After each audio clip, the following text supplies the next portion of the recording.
America is always safer in the hands of the people than in the conference rooms of any elite. Sam Seder. They are unanimous in their hate for me, and I welcome their hatred. We must guard against the acquisition of unwarranted influence, whether sought or unsought, by the military-industrial complex. The Majority Report with Sam Seder.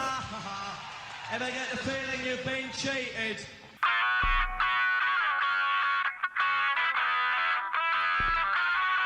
It is Monday, September 26th, 2022. My name is Emma Vigeland, in for Sam Seder, and this is the 5-time award-winning Majority Report.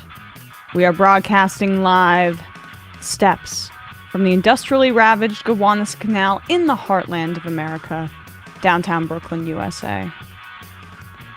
On the program today, Destin Jenkins, historian and professor at Stanford University, on his book, The Bonds of Inequality, Debt and the Making of the American City.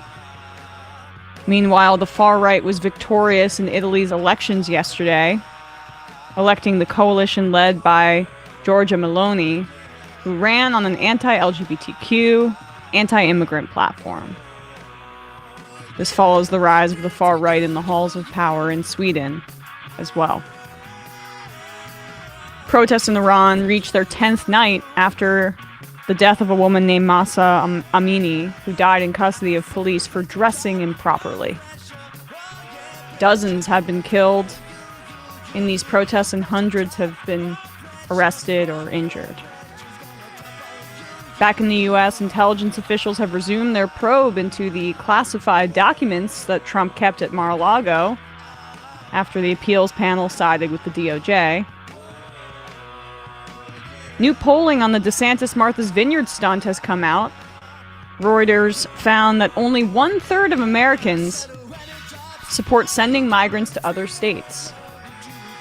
Guess we're not as cruel as DeSantis thinks we are. A judge has reinstated Arizona's more draconian abortion ban, the one that passed in 1864. The one that has a 2 to 5 year prison sentence for helping a woman get an abortion, the one that has no exceptions for rape or incest. It's been 1 week since Hurricane Fiona hit Puerto Rico, and still, a little under half of the people on the island are without power. This comes as another hurricane is brewing in the Caribbean. Hurricane Ian is closing in on Cuba and Florida and is expected to be a Category 3 storm by tonight, so stay safe if you're in any of those areas. The autopsy report for Elijah McClain, who was killed by police when walking home in 2019, has been updated significantly. The new report now plainly states that McClain was killed by the lethal injection of ketamine given to him by authorities.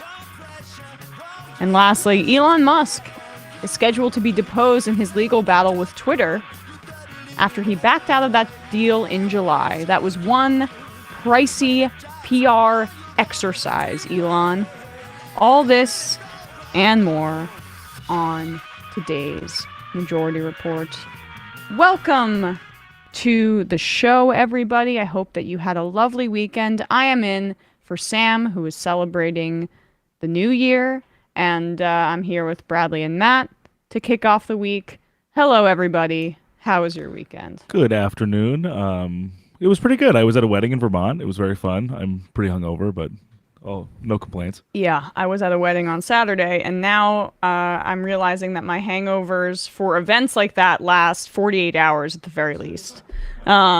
And I didn't drink pretty much all the week leading up to it, being like, all right, I'm going to be healthy, just have one nice night. And for somehow that makes it worse, I guess. So I guess the solution is to be drunk all the time. Except not. Ipso facto. I will also be, detoxing. My solution is to start drinking at like 1 p.m. and then just be passed out by 7 p.m. and then you get an extra long early time night to recover. Yeah. There was like this is my high school friends. There was like an after party at a bar after, and I was like, no. And I still feel this badly, so I don't know how they do it, but you know, as the show goes along, I will gain power, much like Sam does. So, I headlined Italy and the insanely disturbing results from the elections yesterday there. I want to have a guest on later in the week to dive deeper into that. So to be clear, we're really trying to flesh out that story because it's a part of a significant rise of far-right fascists in Europe, and it's the furthest right government that has been in power since the Mussolini days, and this party actively longs for the Mussolini days. So we're gonna do a deeper dive into that at a later date later in this week. But for now, let's turn to the Sunday talk show circuit, because Chuck Todd had Representative Nancy Mace on his show and spoke to her about the impeachment of President Biden. So, I mean, for people who might feel like they misheard me, no. This all sparked really from comments made by Representative Adam Kinzinger, who's on his way out, and a so-called moderate Republican who essentially just said that the election was not won by Donald Trump, which is the reality of the situation. So he gets a bunch of press off of that. But he said that the Republican majority in Congress might try to impeach Biden every week if they're able to get their way. And he was talking about Marjorie Taylor Greene in particular. And so, like, this was, for some reason, despite the fact that it's obviously just another example of Republican insanity that has no merit to it, this was the topic of conversation on Sunday with Chuck Todd and Nancy Mace. And what's notable here is that Chuck Todd does not even ask what would he be impeached for, which I think would be the central question here, as I lay out that, like, there's really nothing there's no toehold here. I mean, Republicans had filed impeachment articles against Biden for withdrawing from Afghanistan, for example, or the eviction moratorium. These were the kind of stunts that they were engaging in. So it's obvious that there's no merit to this, and that should be the thrust of the conversation. But Chuck Todd just can't get enough of trying to get the headline about the impeachment in and of itself and the proceedings there, that he seemingly forgets to ask about, like, okay, on what grounds? Republicans pitched, Kevin McCarthy put out his pitch for, they called it a commitment to America on this. And part of it in there was accountability, and it's kind of vague. But you've heard some of the details, and I know you've talked about the idea that there may be a special select committee. Do you expect an impeachment vote against President Biden if Republicans take over the House? I believe there's a lot of pressure on Republicans to have that vote, to put that legislation forward and to have that vote. I think that is something that some folks are considering. Wow. Again, I'm someone who wants to, I want to follow the Constitution. It's really important. Oversight's important. But when I think of oversight of the federal government, I'm thinking about the waste, the fraud, and the abuse for the COVID-19 funding. You saw this administration just charge 44 people with a crime of stealing from the federal government $250 million. Those are the kinds of things that we need to make sure. The thing that it's weird the way that she formulates that, because, like, we need to, and I'll cut back to us, but she says we need to look into, like, the waste, fraud, and abuse, and the thing that she cites is, like, an action against waste, fraud, and abuse, almost as if it's like we need to get in there and stop them prosecuting all of the people who donate to us that committed fraud through these programs. It just seems very strange. That's not impeachable there. It's not, and it's just like I guess, it all boils down to, like, policy disagreements that they have. But they're trying to, for Republicans, always the best defense is a good offense. And so since Trump was impeached twice, they have to kind of throw everything at the wall that they can with Biden here. We have oversight on getting to the origins of COVID-19, better understanding how it happened, regardless of what side of the aisle you're on. We want to make sure that it doesn't happen again, at least in our lifetime, and we're keeping everyone safe in our country and around the world, too. But if these impeach Biden votes come up, how are you going to vote? Again, I'm going to read how that bill is filed, what's in it, what evidence there was. I didn't vote to impeach the former president of the United States because I felt like due process was stripped away. I will not vote for impeachment of any president if I feel that due process has been stripped away for anyone. And I typically vote constitutionally, regardless of who's in power. I want to do the right thing for the long term, because this isn't just about today, tomorrow, this year's election. This is about the future of democracy. This is about protecting our Constitution. This is about protecting our freedoms and making sure my children and your children, everyone, their grandchildren too, grow up in the best country that it can be. And we have to work together and figure out the path forward, because the far fringes, the far right, far left, isn't going to cut it for the vast majority of America. Okay, he's going to ask here. Get over the first. Pause for a sec. He's definitely going to ask, is that it? Oh, okay. I thought we had a little more, because... No, I checked a little bit before. He doesn't ask what for. What the hell for? What the hell for? Impeach him for the lab leak theory. And yeah, it's just like impeachment him on the origins of COVID-19 because Dr. Fauci, who obviously was working with Biden when he was under the Trump administration as well, you got to keep that in mind, was working with the Chinese to create COVID-19. I mean, obviously, Chuck, but how are you going to vote, Nancy? How are you going to vote? Like that's the story here, I guess. It's just how many tallies of, how is your guest going to vote on impeachment of the president, as opposed to like, what would that impeachment entail? And these sort of unserious fishing expeditions is all the Republican Party's been doing for our entire lives. Chuck Todd was born in 1972, which means he was in his mid-20s when the whole Bill Clinton impeachment scandal, which was just like a fishing expedition among... like the Whitewater and all these sorts of things that have been lost to memory now.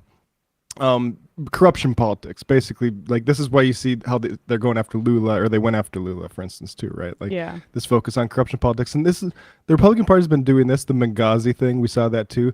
This is just the way that party operates, and Chuck Todd is old enough to realize it, if we are. And, of course, he exists to allow the game to be continued to be played.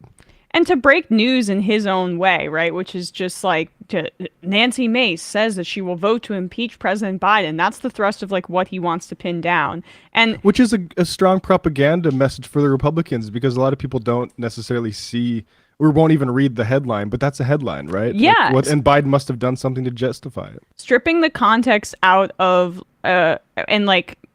stripping the context out of the way that Republicans operate only benefits and aids and abets fascism and far-right politics, because when you actually understand what they're after and what they're searching for, the value of what they're proposing, that's when you're actually able to make a determination between, I don't know, say impeaching a president for trying to overturn the results of an election, and Biden maybe sitting too close to Dr. Fauci, the fascist, in a meeting or something. Going to impeach Biden for Facebook suppressing the Hunter Biden laptop story. Right. Impeach Biden for, instead of condemning his son in texts about his addiction, impeach him for saying, I love you, right? Not continuing Title 42 or anything like that. Not that, well, I mean, come on. He's going to get unimpeached for that. That's how that works. Yeah, an impeachment... out of impeachment free card.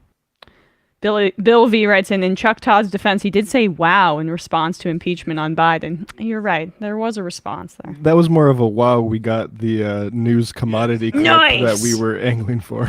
Literally everything that's wrong with the press just kind of encapsulated in that. Should have been a cha-ching sound. That's on us with the soundboard. All right. Before we go to break and before we're joined by Destin Jenkins, we have a few words from our sponsors. I mentioned that I was at a wedding over the weekend. You know what I screwed up doing? Not packing Liquid IV in my bag. Because Liquid IV contains 5 essential vitamins, B3, B5, B6, B12, and vitamin C. And it's very good at keeping you hydrated in a variety of different contexts. If you're on a long flight, especially if you don't want to take your mask off and you want to remain hydrated throughout that. It's really good on a hot day. Great if you're feeling a little hungover, or as a benefit before you go to bed, that's honestly when it's worked out the best for me. It's also having good some liquid IV. if you're trying to drink a lot more water, but you kind of think water's boring, so you need to spice it up a little bit. So liquid IV, you get 3 times the electrolytes of traditional sports drinks, which have a bunch of gunk in it. Liquid IV is non-GMO and free from gluten, dairy, and soy. You can choose from 10 refreshing flavors, including Concord grape, lemon, lime, pina colada, and tropical punch. I want to try a tropical punch. That sounds good to me. The science of cellular transport technology is what makes liquid IV so effective. It's designed to enhance rapid absorption of water and other key ingredients into the bloodstream. Liquid IV is on a mission to change the world. For every purchase, they donate a serving to someone in need. The company has donated over 24 million servings globally. Hey, life's better when you're hydrated, so fuel your play with liquid IV for hydration that's 2 times faster than water alone. Grab your liquid IV in bulk nationwide at Costco or get 15% off when you go to liquidiv.com and use the code MajorityRep at checkout.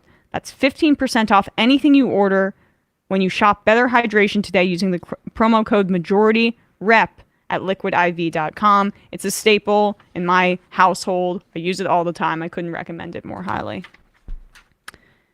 Now, if you're a small business owner, you know how important it is to be ready for the insane holiday season. And that's coming up sooner than we think. Luckily, Stamps.com has everything you need to make your life as a whole a lot easier. It's the 24/7 post office that you can access from anywhere. It's just right there on your computer. Say goodbye to lines, traffic, and hassle with Stamps.com. You can go there on your phone, go there on your computer. You don't have to just time your day around going to the post office. It's right there. Get access to the USPS and UPS services you need to run your business right from your computer. Protect your margins with major discounts on USPS and UPS rates up to 86% off. That's a lot. Print postage wherever you do business. All you need is a computer and a printer. With Stamps.com's Switch and Save feature, you can easily compare carriers and rates. And if you're running an online store, Stamps.com works seamlessly with all the major shopping carts and marketplaces. Get ahead of the holiday chaos this year. Get started with Stamps.com today. Sign up with promo code MajorityReport. Majority Report, all one word, no spaces, for a special offer that includes a 4-week trial plus free postage and a free digital scale. No long-term commitments or contracts. Just go to Stamps.com, click the microphone at the top of the page, and enter code MajorityReport. No spaces there. And lastly, did you know that there are currently over 2.4 million podcasts in the world, including the one that you're listening to right now? Well, I would like to think that this is one of the better ones, but yes. It takes a team of people to help bring these podcasts together. We got Bradley here. Hi. We got Matt, also part of the team. Say hello. You already did that. Never mind.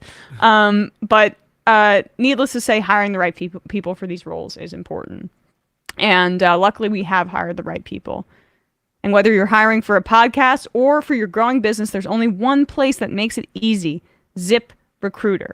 And now you can try it for free at ziprecruiter.com/majority. ZipRecruiter uses its powerful technology to find and match the right candidates up with your job. Additionally, ZipRecruiter has a complete suite of tools that make it easier to filter, review, and rate your candidates. 4 out of 5 employers who post on ZipRecruiter get a quality candidate within the first day. So if you're a fan of this show and you want to try ZipRecruiter for free today to hire the right person, you need to remember our special URL, ziprecruiter.com/majority. Once again, that's ziprecruiter.com/MAJORITY. ZipRecruiter, the smartest way to hire. All right, we're going to take a quick break, and when we come back, we will be joined by Destin Jenkins.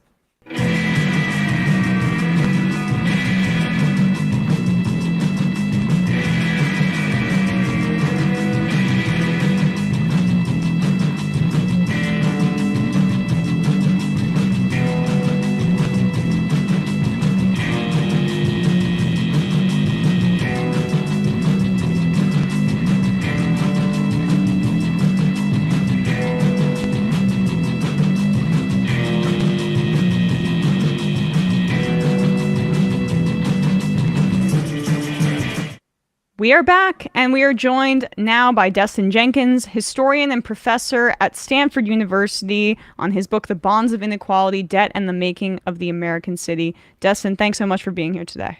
Thanks for having me. It's good to be here with you.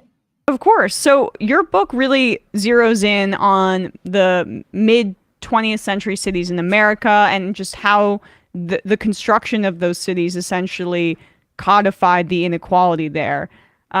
And your title says it plainly, The Bonds of Inequality, which I thought was, well done, because your focus is very much on municipal financing and how that structure kind of shaped our cities today. How did you come to this topic? Yeah, there are a few kind of milestones. The first is the 2008 financial crisis.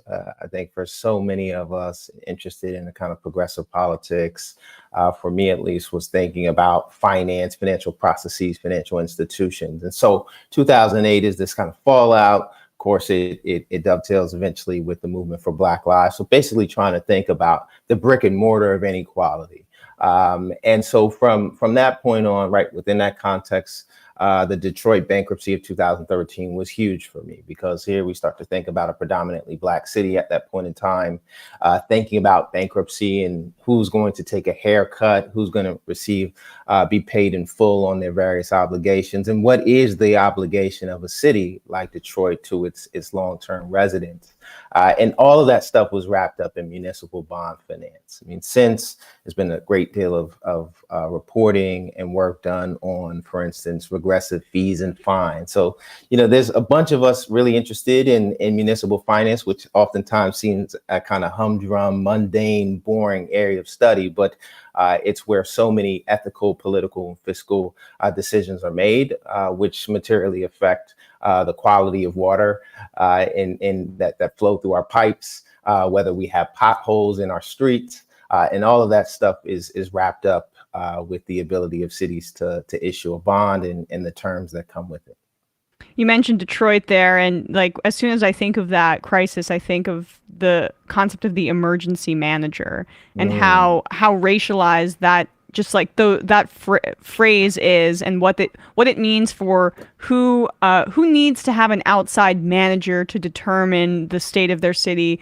Why is that imposed on certain people and not on others? And I mean, and then you talk about clean water in your pipes. You could just look in the Michigan area and find all of the racial infrastructure as contributing to that. That's right. I mean, the emergency manager control board story is something I don't touch upon in the book, but it's absolutely relevant whether you think about New York City, or you could think about control board era in Washington, D.C., right? And you start to think about a Black mayor, Marion Barry, for instance, who goes through, of course, his own issues around substance abuse. But when we start to think about the early 90s, the kind of Republican Party is able to capture Congress and basically imposing, undermining home rule, which had been approved by voters in the 70s in D.C. But there is an expression of some would use the language of a kind of colonial structure, right? Undermining the democratic decision making of folks within DC through this outside force. In this case, is Congress. But in Detroit, it's the appointment of an emergency manager, and really it's all about the problem of democracy, right? The extent to which people have self-determination to decide on a bond issue, on a slate of elected officials, and when democracy exceeds itself, right? When people vote on in certain ways that's deemed unacceptable, whether it be in the case of a Republican Congress or members of the financial sector, who see more or less these decisions as running afoul of creditworthiness or the right kinds of decisions.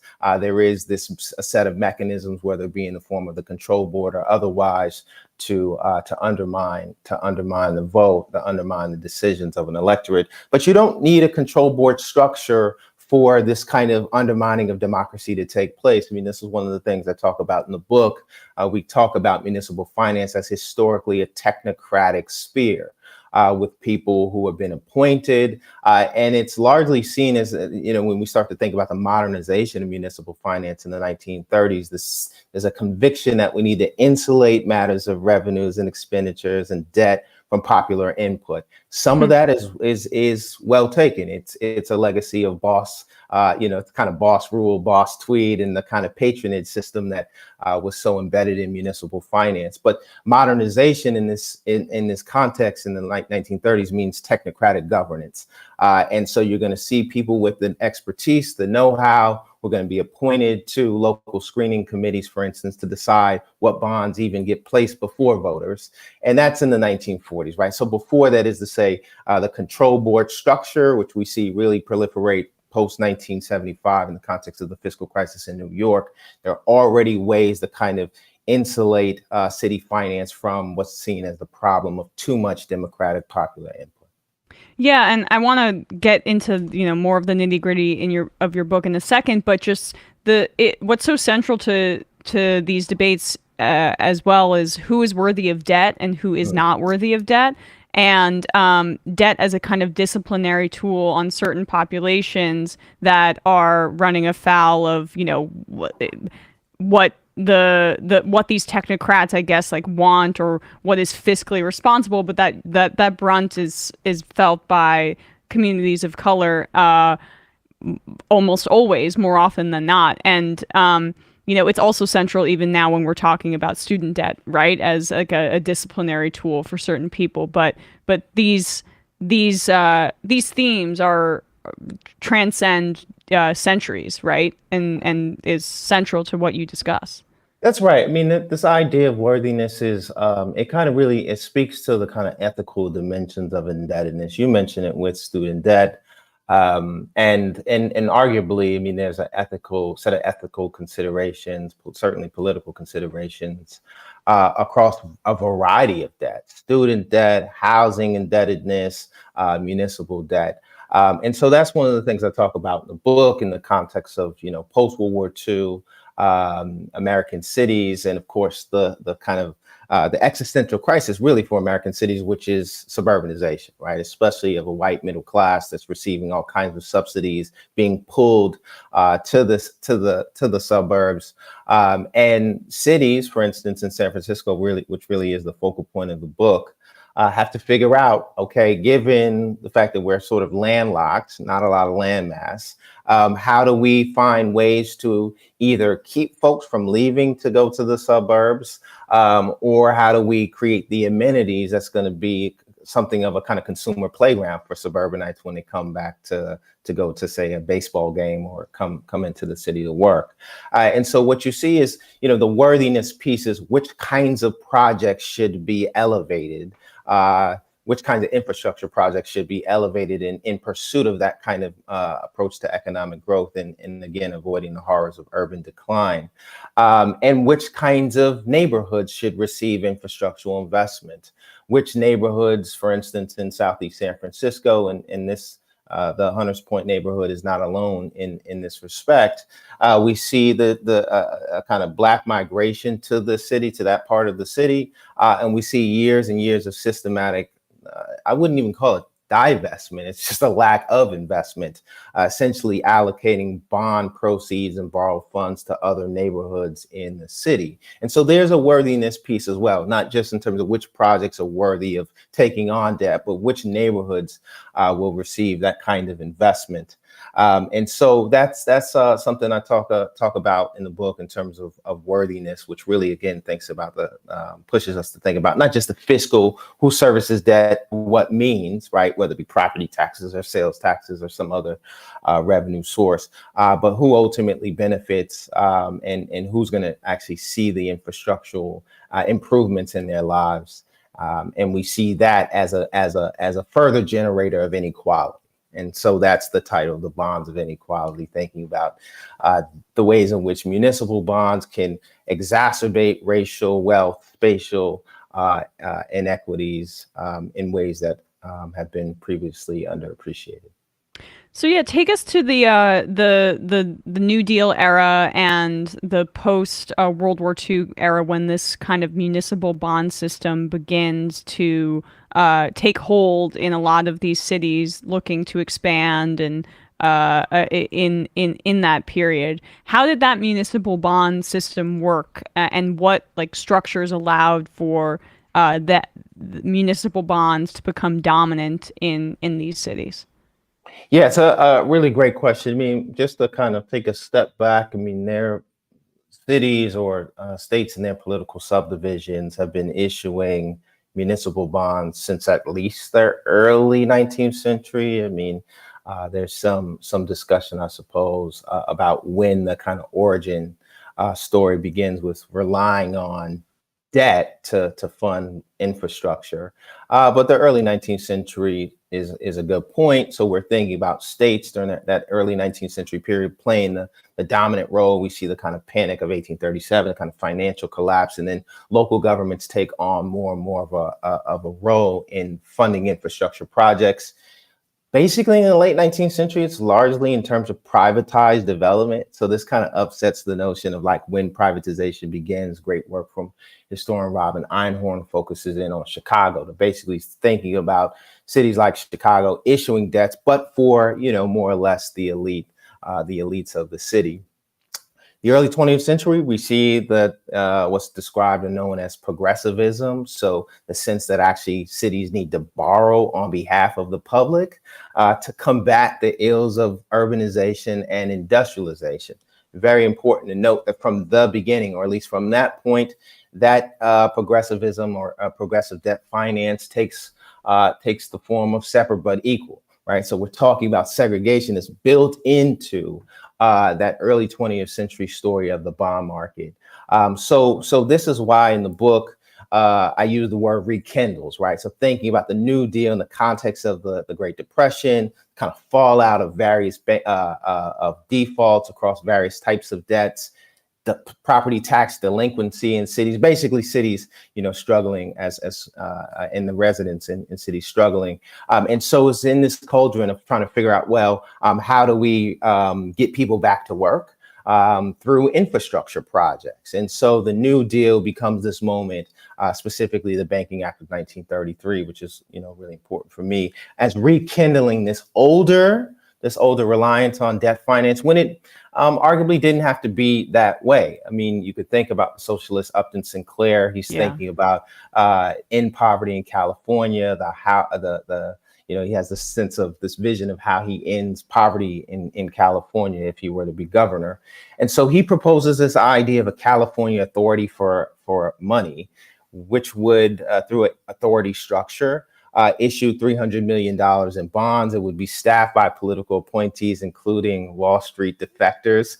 So there's still this need to understand, like, how do we actually govern fiscally, and how do we get people back to work in that way? And for him, he's like, we're trying to sell bonds, quote, directly to the people to obviate commissions to any bankers. So there is, in the 1930s, something of an alternative, even though it still relies, of course, on financial markets to mobilize capital. But what happens instead with the Banking Act of 1933 is we see the separation of commercial and investment banks, but it's still going to allow both the ability to underwrite certain obligations of states and municipalities. And so that, along with other ways of kind of basically placing a federal stamp of approval on the private rating system, despite the dismal failures of a Moody's and these credit rating agencies, is going to revive and allow these folks to have a seat at the table, so to speak, and eventually basically bite the hand that fed them by the time we get to the 1970s and decrying the kind of welfare state syndrome, which was so key to reviving these institutions some 40 years prior. So in essence, what this does is it financializes these cities, and it creates a dependence on banks and wealthy individuals who are going to be determining, probably in the end, and we'll get there, the future of these projects, because it's their investment, as opposed to granting money for these kinds of projects, which we've mentioned this on the show before, that the New Deal did not go challenge capitalism enough, frankly. And seems to be a prime example of that, which it also seems to rely on the assumption that these markets can be apolitical organisms as opposed to heavily influenced by, politics and racism and all of the things that you discuss.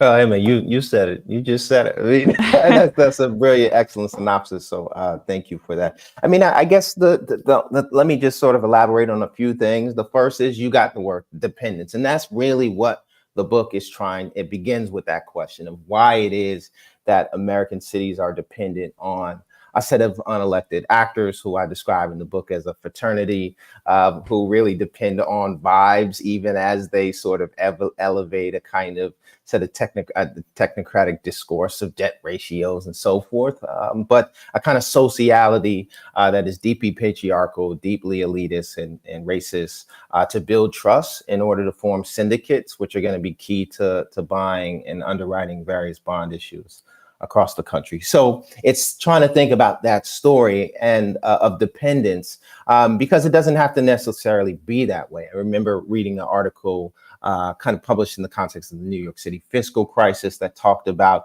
how state-controlled banks in Italy were helping debt-plagued municipalities. It was a different kind of revenue-sharing formula in West Germany, and it was all kind of more or less highlighting what one could say a kind of American exceptionalism of relying on municipal bond issues. And so it's trying to see dependence on the private sector or the bond market in particular as not natural, not inevitable, and trying to unearth and historicize that story in order to think about alternatives to dependence. You mentioned grants as direct grants without the kind of strings attached that might come with borrowing and lending through the bond market. I mean, I think it's important to note for just folks tuning in that like federal financial power in the form of grants is not necessarily a panacea either, or a silver bullet for inequity. I mean, especially when you think about the structures of American federalism, we could think about the channels through which federal funds would flow potentially, and the kind of racist elites and various elites who might then direct federal funds into subsidizing certain folks who have political power and clout. And so it's important to know that even as federal financial power in the form of grants might obviate some of those other inequities produced through the bond market, it's not an end all be all. It's not a silver bullet, but it is worth thinking about other ways of mobilizing capital, especially for infrastructure, because it's very different from, I think, a real estate market, right? I mean, you can think about leveraging funds from a community. Some folks have tried to more or less decommodify or pull definancialized pension funds to then purchase land and then build housing, for instance. But how does one mobilize enough capital to not just build a sewage system, for instance, but to also maintain it over? So it's a different kind of temporality. And so the advantage of financial markets is the ability to mobilize capital very quickly, and without the kind of bottlenecks that come within our American federalists, and bottlenecks is a euphemism, but that come with our federalist structure. So anyway, that's just, but you nicely put it, right? I mean, in terms of financialization of our cities, the kind of dependence on this a set of actors, and questioning why that came to be, and is this the only way? So those actors, then let's talk about how they begin to wield their influence, right? You mentioned how Glass-Steagall essentially allowed for these banks, these commercial banks, to underwrite municipal bonds, and then this kind of and the banks were obviously hurting during and after the Depression. So this creates a new opportunity for them to make some money here. And we move into the 40s, and these like tax exempt investments start to gain some steam here. How does this begin to explode? Yeah, so let me put some flesh on the bones there, right? So we can think about In 1946, for instance, the municipal bond market had seen 3,300 new issues of long-term debt. That's totaling about $1 billion. By 1965, state and local governments nearly doubled the number of new issues, raising some $11 billion. So it is this post-World War II, and it's kind of like it's the lure following World War II of low interest rates. So the cost to borrow in the spring of 1946 for highly rated, which we can talk about for sure, highly rated cities is going to be about 1%. And so you have all of these borrowers or local governments trying to respond to a number of pressures. One being infrastructural deterioration due to the wartime migrations to cities. Improving infrastructure built some 30, 40 years prior. So it's all of these pressures and kind of responding to a low interest rate environment to try to improve the infrastructure of American cities. That explains that explosion. And as you said, there's somewhat of a compact here, right? Where you have cities that are going to borrow from wealthy individuals and select institutional investors. And in return for lending funds to local governments, they're going to get tax-exempt interest income. And so that's a point that is really important in the book. So we're thinking about kind of mid-20th century versions of today's offshore tax havens, where it's not illegal. It's not really even a loophole. It's a cornerstone of a massive market that promises tax-exempt interest income. And you have people like FDR in the late 30s, early 40s, who says that basically tax exemption cannot exist alongside a progressive income tax system. It's totally at odds. And so there's that compact that comes with it's kind of the political story, I suppose, of that economic story of change over time between 46 and 1965. So then we start to think a little bit about power and influence, and I'll just pull out two examples. The first is what I mentioned. It's the bond screening committees in San Francisco, and again within this kind of technocratic milieu, reliance on those with the know-how. And particularly those who are well connected, right? We see folks who, for instance, a gentleman who's key in the book by the name of Alan K. Brown. He's a banker with Bank of America, who also was appointed to this bond screening committee. And the bond screening committee doesn't have sort of veto power, at least in the legislative statutory sense, but wields influence in terms of shaping the dollar amount of a bond issue, elevating an infrastructure project for, say, that's best for economic growth over and above, say, infrastructural investments for, say, supporting welfare expenditures.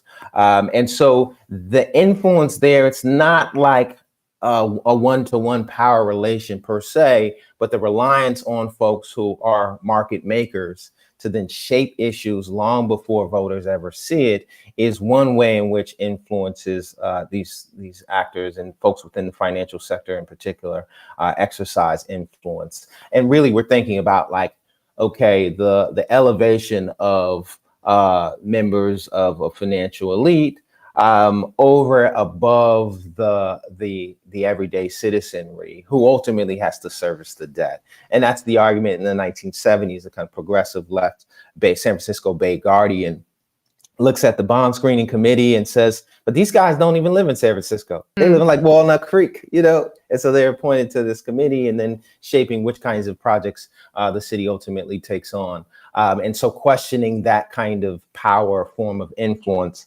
And the second example I'll give just in terms of influences power really goes back or it boils down to narratives. The kinds of narratives being told about the problem of cities in the 1960s. So we're thinking about the urban uprisings. I've got a colleague, Elizabeth Hinton, who's written about the urban riots as they were typically known as urban rebellions, whether it be in Watts or San Francisco or Newark or Detroit, and the sense that these were moments where or signified that cities were losing their way. unable to govern. And so we start to see the deployment of a narrative that cities are succumbing to minority interests and labor, and elevating that to explain bloated expenditures and a kind of ineffective governance, and the elevation of, and really blaming minorities who more or less were protesting the systematic divestment of their communities and making demands on the state. That gets read as a problem. And so the elevation of that narrative that this is the problem of cities, it's due to these particular interest groups without, and this is coming from folks who would never describe themselves as an interest group, but see minorities and labor as a special interest group distorting the future of the city. But they wanted their cake and they had their cake and ate it too. So they would see the city as losing its way, but they speculated, and this is what I describe in the book, in riot futures. So in the spring of 66, 67, or in the context of these urban uprisings before the long hot summers, which was supposedly when, and often was when stuff would hit the fan, you had folks saying, well, you could still invest and collect tax-exempt interest income in an escalating borrowing context, but not tie up your capital in long-term debt. Instead, purchase short-term notes. Invest in the city for 6 to 9 months, see a return of your principal, collect tax-exempt interest along the way, and then redirect that capital elsewhere. And so a way of kind of obviating a long-term obligation to the city, and then pushing cities which then increasingly start to prioritize short-term horizons, revenue targets, and so forth over a long-term investment in its citizens. So that's a long way of saying that the influence there is in terms of the narratives told about who or what is the problem and what should be the solution to the problem, which by the time we get to the 70s could be read as shock therapy. The sense that the credit window should be shut, and if cities run afoul, too bad. And then pushing cities, or increasingly recommending that cities embrace austerity, regressive user fees and charges, and the kinds of stuff that really define our day-to-day experience of urban life. I mean, and this is more in part one of your answer, a response to that. But when you talk about these like tax havens for the wealthy, this becoming some of their pet projects, you see how durable this concept is in like the notion of opportunity zones, which was a Trump era, I believe, policy, or at least they exploded under him, which basically is a very similar version of this in the sense that liberals, technocrats, wealthy people saying like, this is what this urban space should look like, and I'm going to invest here, return on my investment. The tax code creates fertile ground for me to make this kind of investment, and they're often vehicles of displacement and of segregation because of just like the nature of the way that the tax code is written. And like, I was fascinated to read about how, as you describe in San Francisco, they're trying to maintain a certain level of profit amid the suburbanization of the 1950s, and like then San Francisco becomes this vision of what the investors believe that the city should look like, which is really just like entertainment, leisure, and corporate office spaces. Talk about that transformation, how quick that was, and how that affected San Francisco. Yeah, a lot there. Let me work backwards. So this is why I think San Francisco is a really useful example. In some ways, folks have been a bit surprised, though I think they ultimately are convinced. But San Francisco is often seen as like the city that got it right in some sense, right? It's kind of liberal culture, right? It's kind of sense of tolerance. I'm not saying I believe it, but this is something, in fact, I was confronted with so often to people and told me not to write about San Francisco when I was I mean, sorry to to interrupt see. you, but it's like Yeah. highest cost of living right now in the country, and also just like massive. The epitome of here from Brooklyn, and like they've Mhm. overtaken Brooklyn in terms of like being an avatar for gentrification in the city, I would say. But Yeah, continue. and that's interesting as well because it's that is true, and it's often juxtaposed to the glory days of the 60s and 70s and early 80s, right? Like seeing San Francisco as yes, San Francisco is a problem, but it's a more recent phenomenon, and it's due to techies. But one of the things I show in the book is urban renewal, what James Baldwin and so many others have since described as Negro removal, was a form of gentrification that began in the 50s and picks up in the 1960s. And so, but there's this story about San Francisco as the exception, and it's the exception, of course. The exception only makes sense when you compare it to a Detroit, to other Rust Belt cities, and even the kind of Sunbelt cities that was dominated increasingly by kind of conservative populists that then would roll back the welfare state. So all that is to say that San Francisco was oftentimes I was told not to work on the city of San Francisco, but I will say, and the reason why I think San Francisco is in some sense, the exception that proves the rule, the exception in the sense that it doesn't experience deindustrialization in the ways that a Cleveland, a Detroit, a Flint. I mean, it doesn't experience the consequences or fallout of reliance on mass production along Fortis lines that really helps to explain the success and failures, the decline of a Detroit.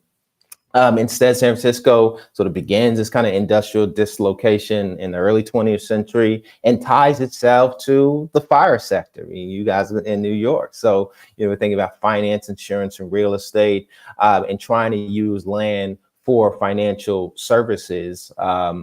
And so in that sense, it's kind of ahead of the curve, right? In the sense of like anchoring its local economic growth to the sector that is supposedly going to allow the city to be insulated from deindustrialization. But what we see in the book is essentially, and this is where the bond screening committee, where the stuff we talked about, like which projects are worthy of investment, we see more or less the city be used for elaborating a consumer playground, again, for suburbanites who want to come check out the San Francisco Giants, or the elevation of the Bay Area Rapid Transit, which is the kind of 3 county-wide mass transportation system, bringing suburbanites to the city to come to work and to consume and then to take them back home, to say nothing of the neighborhoods that's destroyed in Oakland in order to build BART, the neighborhoods in Southeast San Francisco that are bypassed completely, largely, I would say, because there's so many Black folks who live there. And so really we see the kind of post-World War II borrowing on behalf of a certain vision of economic growth predicated on satisfying the needs of a white collar professional class. And here's another thing I sort of talk about in the book. It's kind of like intra-class relations among white folks, because you have wealthy white individuals who are largely going to be the individuals lending to cities, collecting tax-exempt interest income. So there's the form of wealth inequality in that way. And then you have segregated building trades, white workers who's going to build the infrastructure on which consumption rests.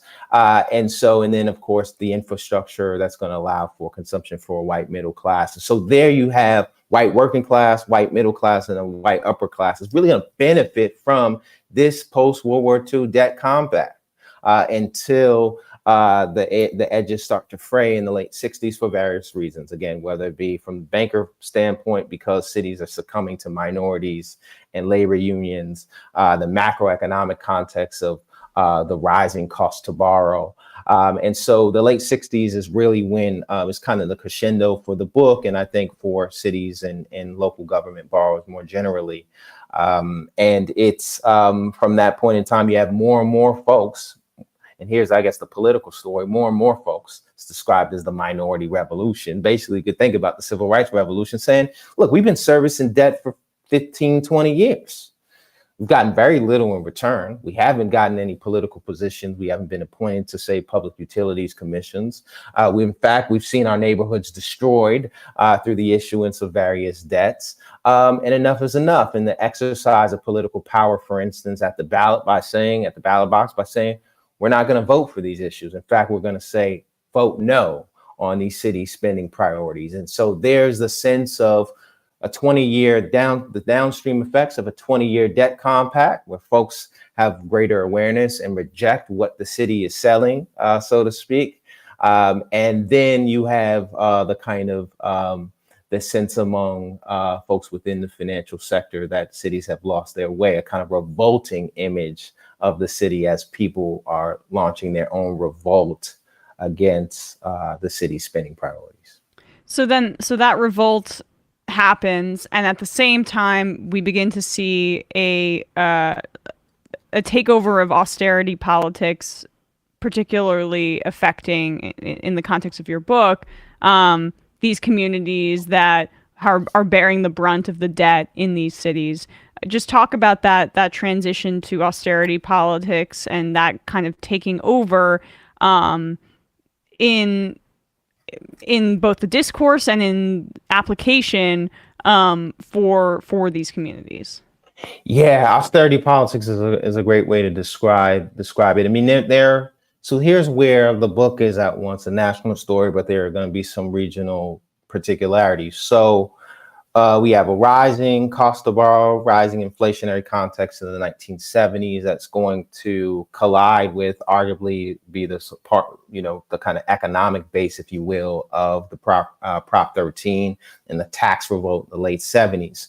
So there's a sense that after 78, that the property tax, which is kind of seen as the sort of primary means by which debt is serviced, and really is the sort of anchor of general obligation bonds, which relies on largely on property taxes. That basically that reliance is finished. I mean, one banker calls the general obligation bond debt as a dodo bird, right? The sense that now at this point, cities are going to have to rely on other revenue sources, other kinds of debt instruments to fund infrastructure. And so that's the kind of California context of a property tax revolt, which is then going to spur the turn towards user charges, user fees, higher charges and rates to go to, say, the Oakland Zoo, higher bus fares, the end of subsidizing transportation, although again, it's not a complete end because subsidization of transportation had always been unequal. But you start to see more or less a local political economy predicated on these kinds of regressive revenue sources. And that ties into the kinds of debts that cities can issue and increasingly do issue. And so the austerity politics is that kind of defines our kind of post 75, 76 era. You can start to think as well about austerity, not just in terms of cuts, not just in terms of aggressive revenue generation, but also in terms of reliance on, say, contracting out, really privatization. So you see in 78 in Los Angeles County and the city of LA propositions A and P, which is going to allow for contractors more or less to increasingly play the role of government actors in performing various services. So it's in this context, in other words, of austerity. And that context is very much rooted in not so much neoliberalization or financialization, but in the politics of municipal indebtedness and the changing borrowing conditions and terms and the cost to borrow that's going to accelerate this turn towards austerity cuts and regressive revenue solutions. And more broadly, the kind of emaciation of a public sector. And I have to let you go shortly, but I appreciated so much about all of the context that you bring to this topic is that I feel like redlining, that's only a part of the way that we understand how infrastructure is segregating. This whole the the concept of debt and who bears the burden and who gets their debt alleviated and who has to constantly be in a cycle of paying this back because the narrative is financial irresponsibility in black neighborhoods. Like that is so as central as redlining is. Yeah, I think that's right. Housing, and I have had conversations with folks. The redlining stuff is so important. People doing such excellent work on redlining. One of the things I try to talk about in the book to kind of build on that excellent work is the monetization of redlining. There's a sense, redline areas, there's a sense that neighborhoods that had been redlined essentially have worked as kind of repellents of capital, so that instead of institutional capital, you have through mortgage finance, you have petty loan sharks and other forms of extraction because redline so thoroughly repelled capital in institutional investment. But one of the things I show in the book is how public housing projects were often located in redline areas. And public housing was the projects, especially built after 1949, was funded and financed through the bond market. So you have institutional investors who hold bonds tied to public housing projects. That's not a repellent at all. In fact, that's the profitability of redlining through these institutional channels and for these institutional actors. So there definitely is this overlap and connection between the redlining housing story and the quality of infrastructure. A story to be told about the overlap of housing and the bond market. They work in tandem. But what the book tries to do, and what I've since really dedicated my time, including being on your platform, is trying to get people to think about two things, really. Infrastructure and bonds is not just boring, dry matters, but actually arenas of political struggle. That's number one. And yet trying to ask the question of, if the bond market is such a powerful generator of inequality, and I argue that it is it not also still the best way, at least the most expedient, efficient way of raising capital in the context of ecological destruction and climate breakdown? If you start to think about other bottlenecks and limits on mobilizing funds, again, going back to federal grants, as we talked about, right, within our sort of minoritarian structure of Congress, given the composition of the Supreme Court, even if you had this vision of direct grants without onerous strings attached to cities, there's the question of whether that would ever get off the ground or would it be nullified. And so given, all of the inequalities that come with the bond market, is it possible to use debt along more progressive lines and to leverage the bond market to supply vital infrastructure to communities who don't just need infrastructure today, but needed it a long time ago? I'm thinking about Puerto Rico. I'm thinking about Jackson, Mississippi. And so these are the two questions I want folks to walk away with when they think about infrastructure and debt finance, and also to ponder some of the dilemmas before us as we try to do something about inequality, even if it might deepen other inequitable structures and relations. Yeah, I mean, that's, I think, like a central struggle sometimes, being on the left and talking about like ideal systems that would be better, while also exploiting the systems that we currently use for short-term gains. It's like, when sometimes we'll have viewers write in saying, I don't want to vote for the Democrats ever again because of this. But we kind of also have to, because that's the system that's in front of us, and we have to use that for for short-term gains. But with that said, I really appreciate your time today. Destin Jenkins, historian and professor at Stanford University. The book is The Bonds of Inequality, Debt and the Making of the American City. Destin, thanks so much for your time today. Really appreciate it. Thank you. All right, folks, with that, we are going to wrap up the free part of this program.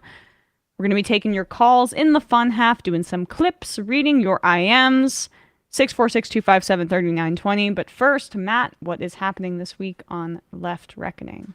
Tomorrow night we got both Darn and Nor in the public show and K.L. Brooks in the post game. So patreon.com/Left Reckoning.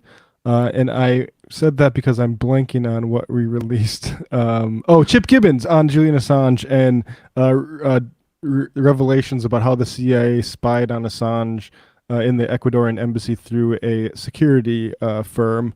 Very interesting stuff from Chip Gibbons, who is, I think, the best on, or one of the best on, the sort of civil liberties, government watching beat. You know, Chip is a very smart guy and also doesn't go out of his way to like launder, say, a fascist leader of Italy on his free time. So yeah, that's good. Check that out. Patreon.com/Left Reckoning. Good to hear. Good to hear that. Right. I'm wondering who that was a shot at. Like. Yeah, we'll talk about. Well, maybe we'll talk Glenn about Greenwald that. and the new Italian girl boss. Jesus.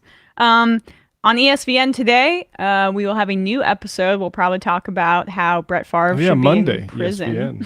ESPN. Yeah. That stuff is getting crazy.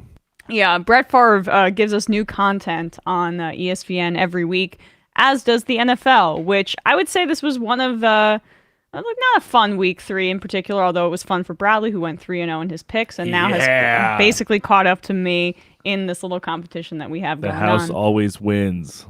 You are the house. I'm the house. So we'll also be talking about Russell Wilson's poor performance so far, despite getting a $250 million contract, what that means for the Broncos organization, which I would not have any confidence in if I were a Broncos fan. It means you paid for past performance, which you should not do in sports. Seahawks look like they have won that trade. We will also talk a little bit about Brady's not so great performance against the Green Bay Packers defense, among a bunch of other things, and the fact that the Las Vegas Raiders are the only 0-3 team in the NFL this year. Is Josh McDaniels living up to the hype as an offensive coordinator, and more as the head coach of the Raiders? We'll be talking about that.